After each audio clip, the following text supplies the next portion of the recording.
All right. Okay.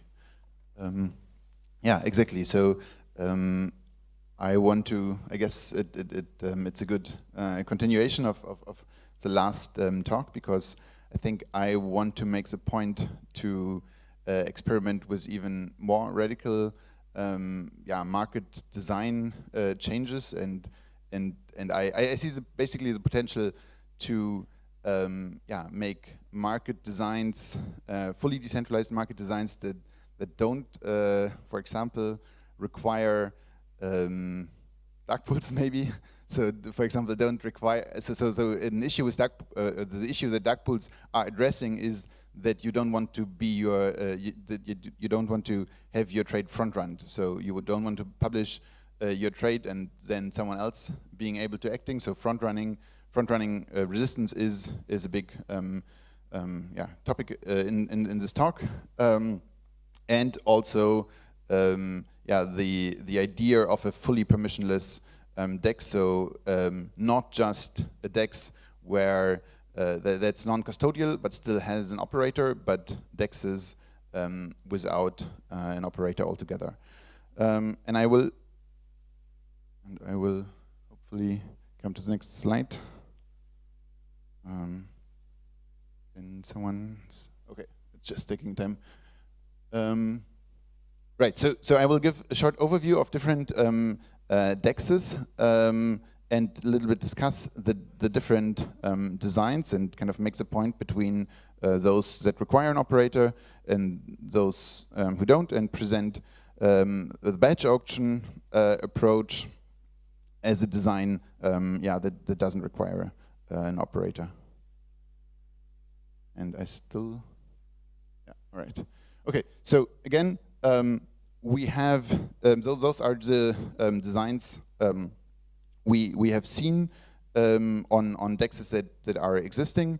And we have, on the one hand, those where orders are basically sent to an operator, and the operator does some matching, and eventually the settlement is then done on the chain. And on the other hand, there are also designs where there is no operator whatsoever required, and that typically involves sending the orders directly to the blockchain, and also having the matching process part or executed by the blockchain or by smart contracts. And yeah, those are examples here. So, okay, this is just always taking a little bit.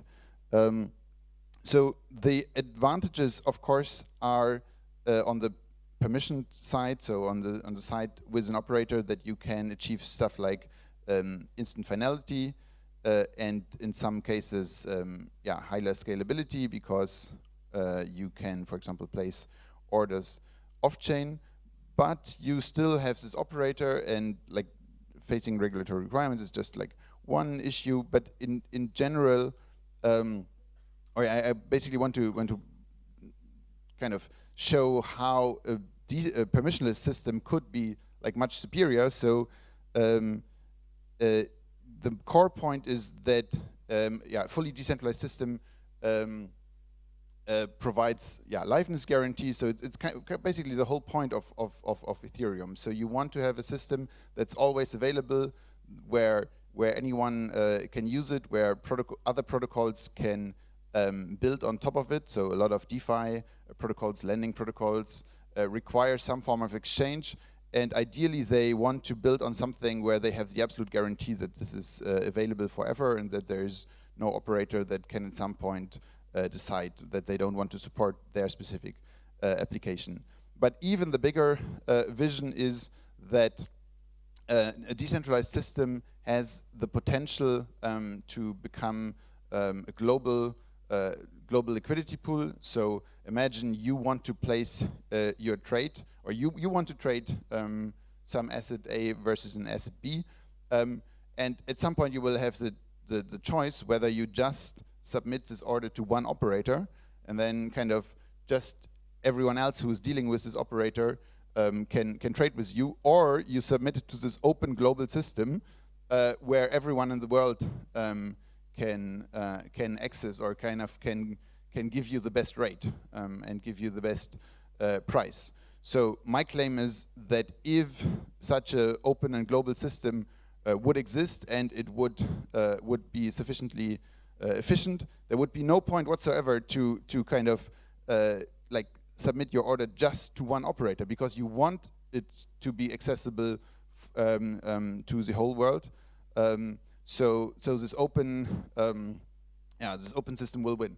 I mean, ironically, as you described it, also how it works today, that is to some extent the case, because there are those regulatory rules that basically require from operators that they give you the best price, even if the best price is available at other operators. But that is, of course, tied to geographical boundaries or jurisdictional boundaries, to regulatory boundaries. And I think with decentralized systems, we can build those systems and have those guarantees without regulation enforcing it, but by technology enforcing it, or by technology like providing that. So yeah, I will relatively skip fast over this. So at this point, we can just look at where's trading volume happening, and right. So at this point, okay.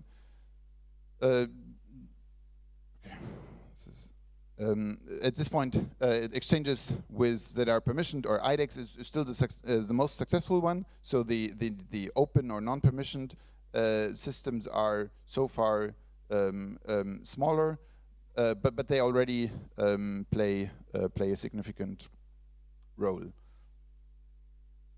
Yeah, this is also just trading volumes changing over time, but I think only the only message maybe is that the race is still completely open, which market designs will get a lot of traction. Right, so I give you now an overview of those different market designs. Is this working actually, or is it someone else clicking if I click?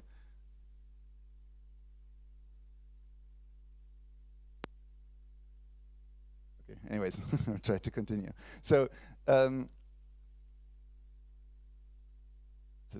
perfect. Thank you. Yeah. Right, so first discussing on-chain order books. So the most naive approach would probably, or is probably, to post just orders on the blockchain directly, and basically replicate one-to-one how most centralized, at least crypto exchanges work. So continuous double auction just replicates this one-to-one. The issues with this is that it's fairly expensive to use, because you have to post orders on the chain, and everything that is, yeah, you have definitely issues with front running, but I will discuss this later. So yeah, it tries to mimic the continuous double auction, but you have those racing conditions and gas auctions. So basically, as you see the transaction that is trying to trade against this exchange, as this is already available in the mempool, you will often find that then people doing arbitrage and are trying to outbid those orders with gas auctions. Yeah, same problem with the Uniswap mechanism. The advantage of this mechanism is that it's fairly cheap to market make. So those that put liquidity into this, they don't have to constantly update their prices. Basically, just as people trade against them, the prices are updated algorithmically. And Kyber is actually doing somewhat similar, with a little bit more flexible price design. So those who provide liquidity can do this probably more efficiently, and they also aggregate different sources of liquidity.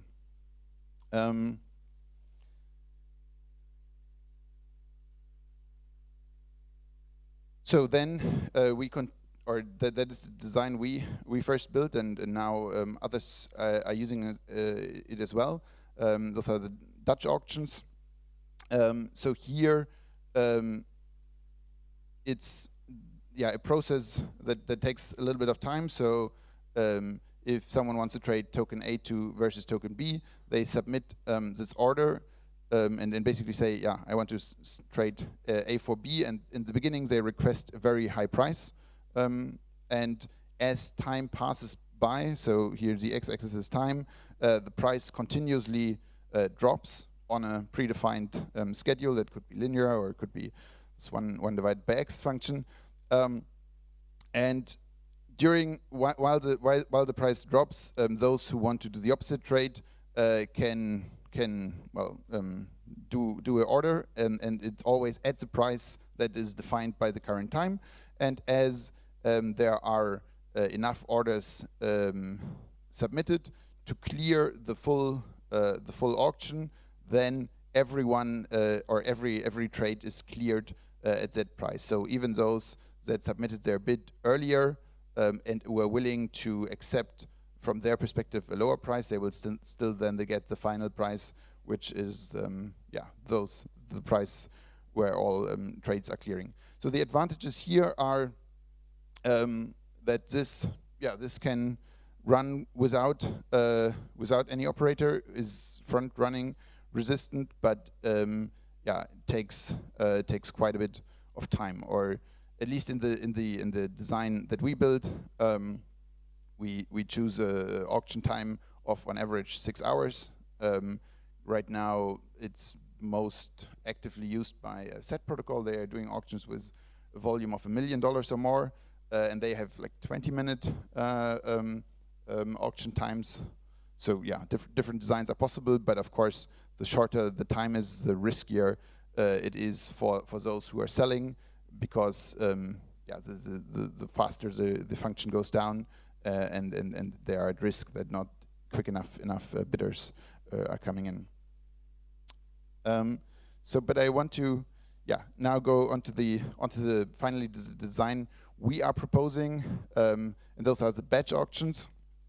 So a batch auction works like quite similar like a normal order book, that you have a bunch of orders with limit prices, but instead of executing them immediately as they come in, you always wait for some period. So you always wait for a batch, and only if the batch, or kind of if that time is over, a batch is closed, and then you calculate an optimal clearing price. And kind of not to confuse with, so I think Eli earlier talked about batched execution, so that this is something different. So so a batch auction is the key factor is the single clearing price.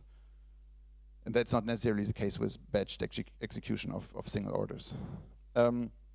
So in this batch auction, you can also introduce something we call ring trades. So such a batch does not have to have orders that just match each other exactly. It just matters that overall, kind of all orders clear together. So it just matters that overall, like for each asset, you have the same amount of buyers and sellers. But again, you don't necessarily have to have, for someone selling B for C, you don't have to have exactly the counterparty. So yeah, so the advantages here are those ring trades, and again, no front running opportunities. I will skip this a little bit and go again, look into the batch auctions. So key features are front running resistant, no operator whatsoever. Therefore, it's also not possible to be front run by an operator, because there is no operator. There is no one with a special permission or special role.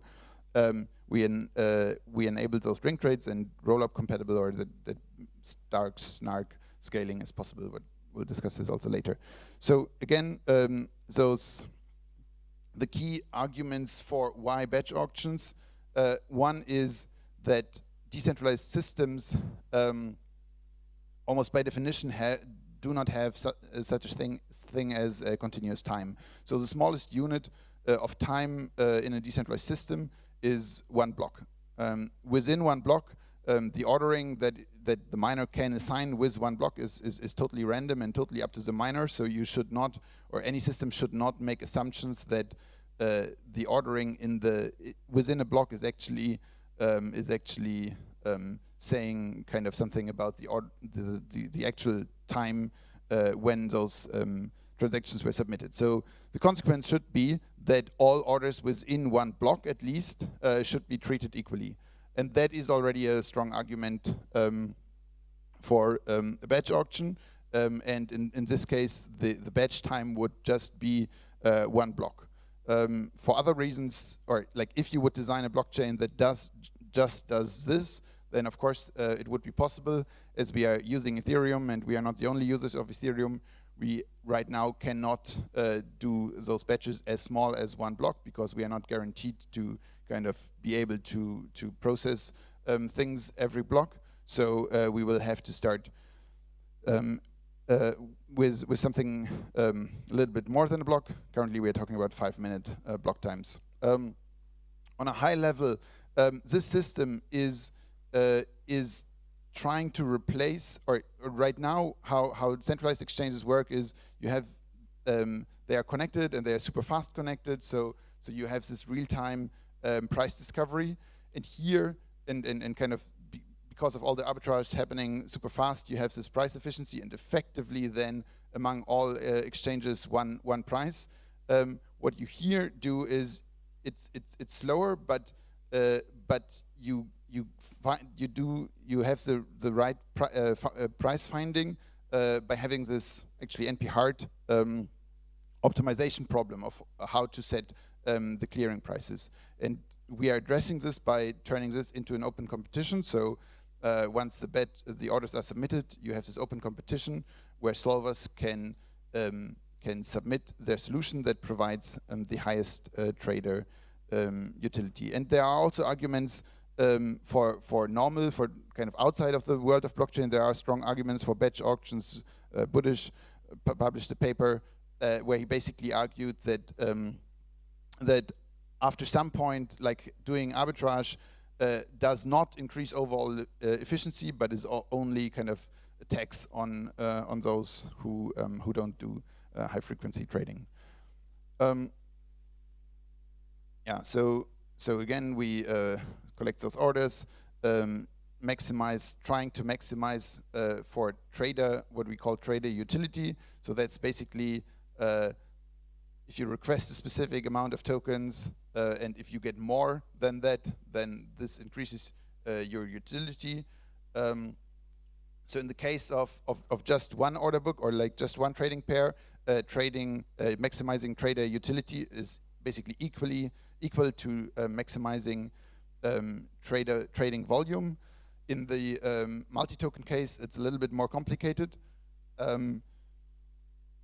So here this is roughly the optimization problem. So we have to respect the limit orders, of course, of every trader. We want to have price coherence. So price of A and B and price of A and C should also define price of B and C. So within the prices, there is no arbitrage whatsoever, arbitrage freeness, and of course preserved value. So we cannot mint or destroy tokens. And again, we maximize then for trader utility. So this is then roughly how the optimization problem looks like. We have all those possible prices, and actually we will have much more tokens than 3, and we can turn this into a linear optimization problem to find the best prices. Last remarks on scaling. So we are building a version that's fully on-chain. So that means the orders are collected on chain, and we can collect an unlimited, or like there's no limit of how many orders the system can hold. And adding an order costs roughly 40,000 gas. And then, as like orders can also be valid for many batches, so there could be 100,000, 2,000 orders in the book, but for each execution, because the execution is fully done on chain, we can actually just execute 20 to 30 orders because the solver has to settle actually all those trades. Earlier, we have been exploring, of course, Snark and Stark designs where we would just submit. I mean, there will be a talk here on the Stark decks where this will be presented much more in detail, but it's a very similar concept. So on the blockchain, we would just update a hash that represents all trading accounts, and then we would submit a proof that basically all those rules here are fulfilled. Right, and maybe like just one last comment. There are of course also designs, or in our first design, the publication of the orders is, or you publish the orders openly, but designs are also of course possible where the orders are encrypted, and then it's quite similar to the Stark pool design. So orders are encrypted, and only once the batch is closed, you have a service that then reveals the key. So you don't. I'm definitely not a fan of this commit reveal, because it always or commit reveal of an individual trader, because it always opens up the possibility for a trader to not reveal. So here, another service would just reveal this key, and this other service could be something like a 70 out of 100, or like a n out of m service, where n parties have to, or at least the threshold has to reveal their key share to construct the full key. Then orders can be decrypted, and then you can have again this competition around solvers to find the best clearing price. Yeah, so that's it. Thank you. So once again, if you guys have questions, there's mics here and here. We have about 5 minutes. So if you have some thoughts on this proposal that Martin made.